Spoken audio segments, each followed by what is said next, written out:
La asamblea de Dios se reúne a cantar a su Dios. La asamblea de Dios se reúne a cantar a su Dios. Aleluya, aleluya, el Señor resucitó. Aleluya, aleluya, el Señor resucitó. El Señor esté con vosotros.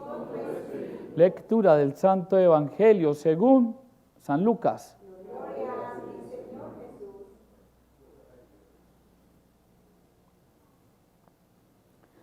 En aquel tiempo decía Jesús a la gente: cuando ven subir una nube por el poniente, dicen enseguida, chaparrón tenemos. Y así sucede. Cuando sopla el sur, dicen, va a ser bochorno. Y lo hace. Hipócritas, si saben interpretar el aspecto de la tierra y del cielo, ¿cómo no saben interpretar el tiempo presente? ¿Cómo no saben juzgar ustedes mismos lo que se debe hacer? Cuando te diriges al tribunal con el que te pone pleito, haz lo posible por llegar a un acuerdo con él mientras van de camino. No sea que te arrastre ante el juez y el juez te entregue al guardia y el guardia te meta en la cárcel. Te digo que no saldrás de allí hasta que no pagues el último céntimo. Palabra del Señor.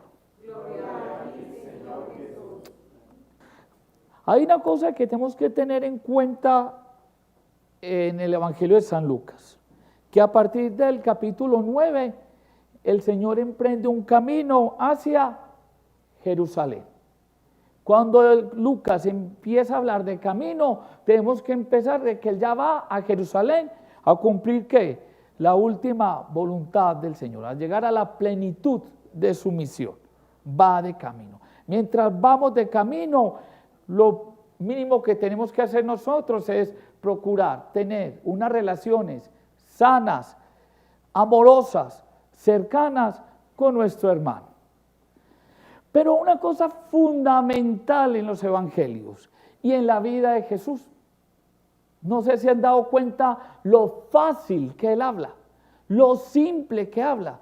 No utiliza un vocablo religioso de la época, sino que la manera con que él se expresa, la manera con que él explica los diferentes ejemplos, parábolas, la manera con que él dialoga con la gente, entonces nos dan la seguridad cuál es el verdadero entorno o esfera en la que se mueve el amado.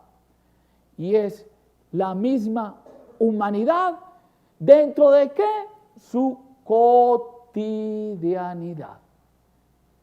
Sin embargo, vemos que la multitud, la gente, los mismos discípulos tienen todavía una mentalidad, tienen la idea en que el momento en que Jesús se revele como aquel líder importante, aquel líder que pueda darle a Israel un puesto también de reconocimiento dentro del mundo.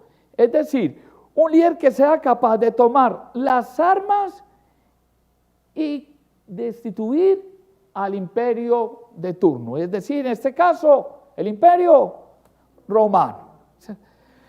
Sin embargo, insisto, en la cabeza de aquella multitud, de sus amigos, de sus discípulos, todavía tienen en la cabeza ese Mesías que está más bien con los poderosos y con los importantes. Por eso, el amado en el Evangelio quiere llamarnos la atención. Y es que lo recrimina porque la vida de Él, la forma de compartir sus obras, sus milagros, han mostrado una vida alternativa, donde guarda totalmente coherencia al proyecto que desde el principio Él había determinado. ¿Lo recuerdan? ¿Lo recuerdan, mis queridos amigos?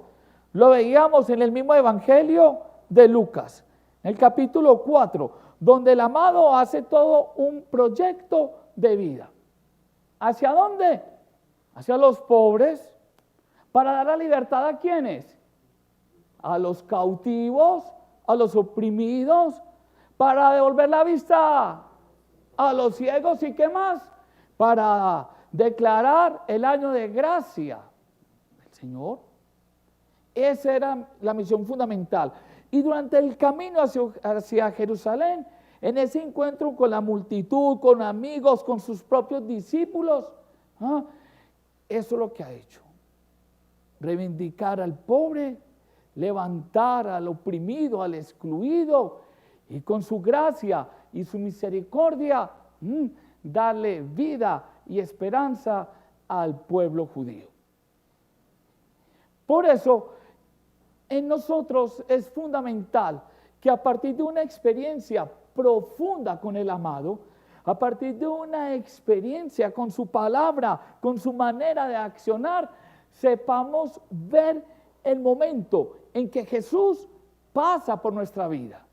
Su acción, su amor, su solidaridad, su opción preferencial por aquellos que la sociedad, el poder, los importantes rechazan, ignoran o no quieren ver. Por eso es importante, mis queridos hermanos, allá en las redes sociales, ustedes, mis queridos hermanos de Lazos de Amor Mariano, nos toca una gran tarea. Recuerde que el Papa nos dice, nosotros no nos podemos dejar arrebatar, ¿qué? La alegría y la esperanza. En nosotros está capaz de construir nuevas posibilidades. Oigan, muchachos, la estamos creyendo, estamos confiados de eso. No podemos quedarnos callados. Tenemos que estar con los ojos, los oídos atentos, no solamente para percibir cómo Dios pasa por nuestras vidas, sino cómo nosotros, sus instrumentos y sus medios, seremos capaces de que los otros se den cuenta que Dios, su misericordia, su amor, su opción por la humanidad está verdaderamente en nuestra cotidianidad. Tengo dos preguntas que hacer. La primera, ¿qué experiencia tengo de Jesús? ¿Qué experiencia tengo de Jesús? Y la segunda, ¿qué espero yo de Jesús? Reitero, ¿qué espero de Jesús? ¿Ustedes ya la tienen? Mis queridos muchachos, la tienen clara, porque muchas veces esperamos como aquella generación de Jesús, aquel milagrero, aquel que me quita los problemas, aquel que me sana las enfermedades, aquel que me saca de la pobreza, aquel que quizás elimina a mis enemigos. Pero, ¿cuál es mi verdadera experiencia del Señor Jesús? Amén.